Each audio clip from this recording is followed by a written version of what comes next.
big. You're lunching at 21. And Vivid girl Tera Patrick and actor and musician Evan Seinfeld are not exactly your average married couple. Guys, thanks for being here tonight. Not a typical couple on a lot of levels. Okay, basically, started the band Biohazard, Evan, you're in Oz. Tera, you're a Vivid girl, one of the top, if not the top porn star in the country, with a very unusual clause in your contract that you only have sex with one gentleman, this young man sitting to your right. Right. How the heck did this happen? Well, so that makes us actually normal because most couples in the business have sex with all the other people in the business. So that makes them, I think, less normal, right? Now, who's define normal? I mean, Yeah, is normal just exactly. mean what everybody else is doing? Because what most people are doing doesn't really suit us anyway. So I hear you. Now, if you want question. to call us abnormal, we're happy with that. Whose idea was this? To be for only exclusivity in the films with your husband? Was this your idea, both your Well, it was ideas? both of our idea. We're a monogamous couple, Okay. and I decided that if I was going to work in the adult industry, I would only work with my husband, you know, so. I wasn't involved in the adult industry at all. I was making albums, touring around the world, and I was filming a TV series for Oz. And we were introduced by a mutual friend who was a photographer who shot both adult and rock bands, and she kind of just set us up. And I was unable to tear away from recording and filming, and she was filming and doing her thing, and we ended up talking on the phone for how long? For like Couple months, and we fell in love, and he knew that, you know, this was my job. Any fans have a problem that always with the same guy? No, we They don't haven't care. actually. It's been a really good reaction because a lot of my fans are his fans. Right. You know, they know him, so. So they like the whole thing. Yeah. Now the girl thing, which is a big theme on this show. Okay. Oh, now, yeah. do you get to jump in on the girl thing, or it's either girl? I get to jump in at a limited capacity with Okay. very clear boundaries. What are the 'Cause boundaries? We never fight. You know, we Okay. never argue about things like this. Well, he doesn't have sex with the other women, Okay. and the other women don't have sex with him. Got it. So mostly I'm having sex with the other with women. everybody. And, She doesn't yeah. mind the girl. She doesn't mind the girls giving me pleasure, acting kind of as a fluffer. Got it. As long as they're more. Now, do you want to clarify for our audience what a fluffer is?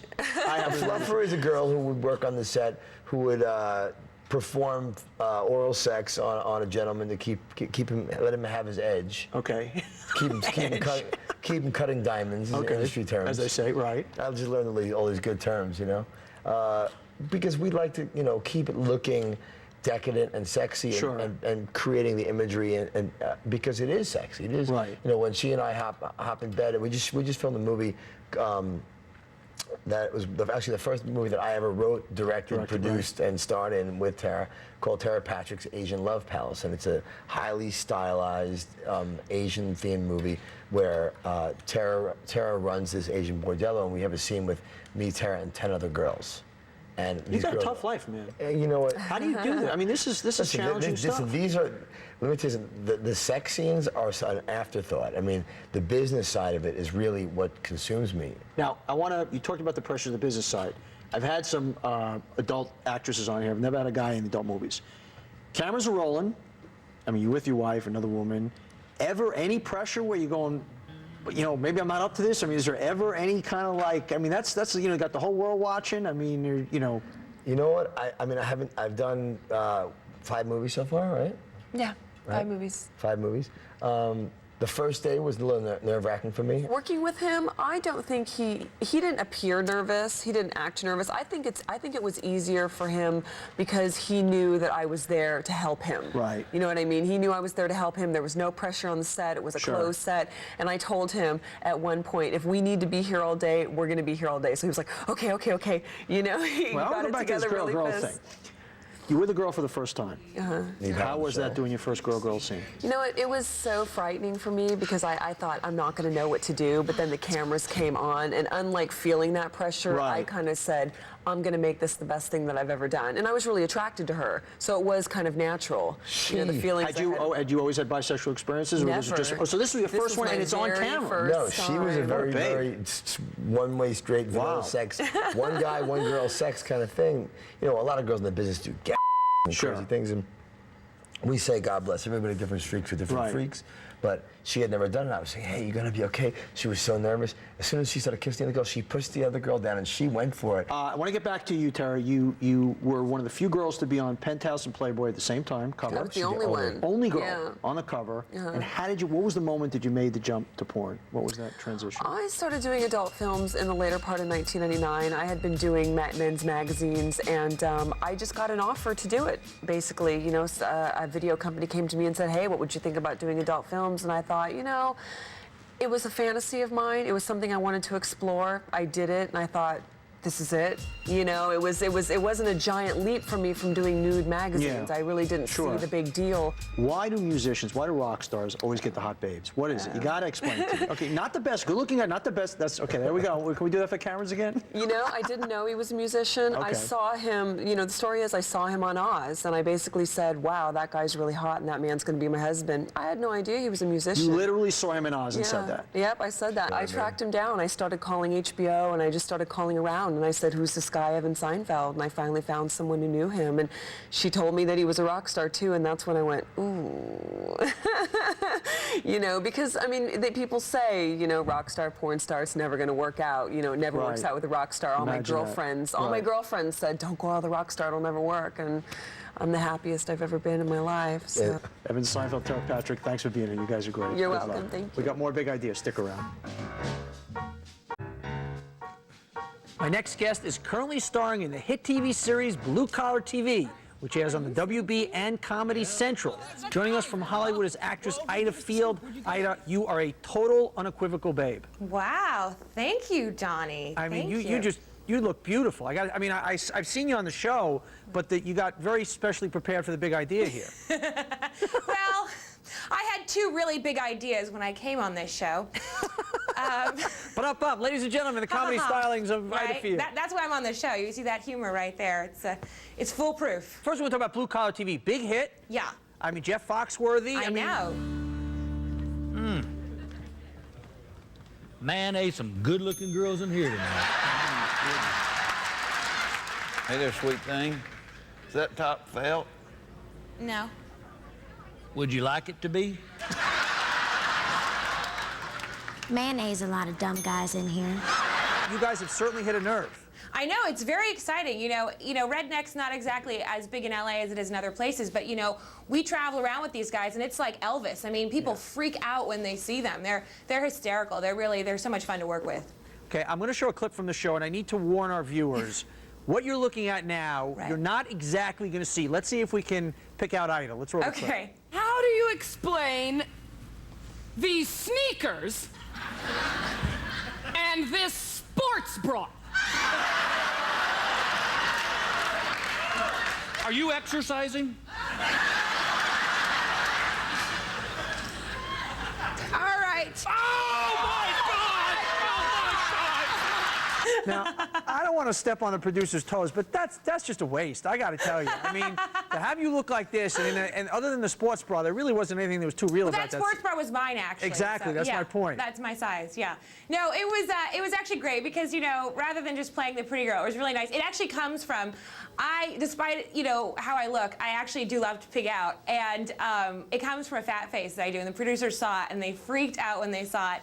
And they created this whole idea of me being this fat girl, this kind of 400-pound anorexic. A big component of the show is hot babes. You know, we go from politics, sports, business, serious stuff, and we do. And I got to tell you, you are a big idea, top 3 babe of all time. Oh my good! I just got chills, Johnny. You can't see it, but I just got chills. That was very special. It is special. Now, you have a boyfriend out there in LA? No, I don't. Keep your eye. I know, isn't that very sad? It's very hard to meet people here of quality. Okay, I don't. That's the key of quality. Quality. Well, it's hard to meet quality people. It is. But no, I don't. It's very sad. I really, you know, I come home, I drink my wine, and I go to bed. I don't do anything. I'm such a homebody. It's now, sad. what I always hear from beautiful girls, from actresses, you know, well, guys don't approach me because they assume I'm taken or I'm timid. Right. Is that really true? I think it's my body odor, Donnie. I don't think so. No, I'm just kidding. I'm I joking. don't think so. So joking. I know you are, but even with, I think you could even do it with the body odor. I think it could still work. Now, what kind of guy are you looking for? Someone who is. And don't give me nice, all right? No, I don't want him to be nice. I hope he's a jerk. I hope he's a jerk. But don't you think that girls like guys who are a little jerky? Yeah, actually, we kind of do. I mean, I'm not it's going to protest that one. We kind of do. I can't tell you how many girls have said to me over the years, friends of mine, whatnot, you know, well, he's too nice. I need a guy who's a little bit of a jerk. Yeah, I like sometimes if they beat me. Yes. It's just a turn on for me. Some people think it's quirky, but I like it. It works. Is it like a spanking kind of thing? Is that what we're talking about? Yeah, it's a spanking sort of thing. Oh my God, Donnie, my mother is listening. Okay. No, I do agree that if a guy is too nice, it's kind of a turn off. But I really like a guy with charisma. That to me is the most important thing. And it doesn't hurt, you know, if he has, you know, other things as well. But no, charisma to me. What other things? A big package. No, I'm joking. See, it's a show. There you have it. Once again, a Big Idea exclusive. Ayda looking for the big package. The big package. Actually, speaking of, we just shot a scene with Brad Pitt, and let me tell you, someone like Brad Pitt would be fine too. Oh, so he had the big package. He was wearing boxers. I'm not going to spread rumors, but he was doing well. He was doing well. All right. You'll go Jennifer. All right. Yeah, right. I'm very proud of her. Very proud of her. She's done well for herself. Now, speaking of doing well for yourself, Stuff Magazine. Yeah. We're going to roll a little Stuff Magazine thing here. Oh, no. Wow. No. Wow. How did that come about? Yeah, it's funny actually because, you know, you're going to think I'm being silly, but I was away in Atlanta for a month before I shot that. And as I said, I love to pig out, so I was eating like Chick-fil-A every day with the guys. And I came back in town. I did this party for the WB. It's the TCAs for new shows. And someone who was there at the party works for Steph, and she's like, "You've got to do our magazine. You know, we want hot, beautiful, funny women, and we don't, you know, it's so rare. We'd love to have you in the magazine, but you have to shoot it in 2 days." And I was like, "I haven't worked out in a year and a half, and I just got back from Atlanta. Can we give me a month?" And they're like, "No, you got to do it." And I was like, "Carpe diem, whatever, it's fine." And I did it. I have to say, it was a lot of fun. I felt like a supermodel for a day. I don't normally get to do photo shoots, so. Would you ever do something like Playboy? No, I don't, you know, I'm not going to say no because God knows 20 years from now you're going to see a picture of me in Playboy and they're going to roll this tape and they're going to say she said she'd never do it. And there it was. Right, and there it was. But I would love to do something like that again. There were actually other pictures that I liked more, so I would love to do another photo shoot where, you know, there were more pictures and I could kind of have more of a choice. But Steph was a great magazine to work for, and I would love to do more work with them again. They were really supportive and really very helpful to me. And so I had a great time. I would definitely do it again. But Playboy, I don't know. Now, I want to go back a little bit. You started Days of Our Lives. Interesting story. You speak a few languages fluently, including Italian. Right. You were looking for an Italian actress, and you literally pretended. I pretended to be Italian. It's a pretty fun. It's actually right around because we're, you know, in LA. We're at NBC over here, and that's where we shoot Days of Our Lives. And it was quite the ruse for a year where I pretended to be Italian. I played this Angela Maroni, and I talk like this on the show. And he's like, you know, I married this guy named Brandon Walker, and I was like this vixen, you know, his big hair, and you know, it was incredible. And at the same time, you know, as I got a job on another show as a French girl. So, but I had this accent speaking French, you know, and it was like a whole thing. It was like I didn't know what accent I was going to do from day to day, you know. So it was like, it was great, yeah. Jesus. So, Geez, when you're in bed with a guy, he must have a lot of fun, man. He goes continent to continent. Yeah, he goes global with me, doesn't he? Oh, boy. Ayda, I am predicting continued big things for you. You are a total Big Idea babe. Thank you, and we love you here. Oh, I love you too, Donnie. More and more to come. Maybe next time I'll be in New York. I'll be sitting there. Sitting there. You know sitting what? right next to you. We're gonna take you up on that for a New York appearance. And, I would love to. Everybody watch Blue Collar TV. That's right. Big hit on the WB and Comedy Central. And Ayda has a 1-hour special on HBO coming up. The Life and Times of Ayda Fields. That's right. 10% right there, Donnie. 10%. You got it, babe. You're the best. Okay, you too. Right back at you. We got Bye. more Big Idea coming. Stick around.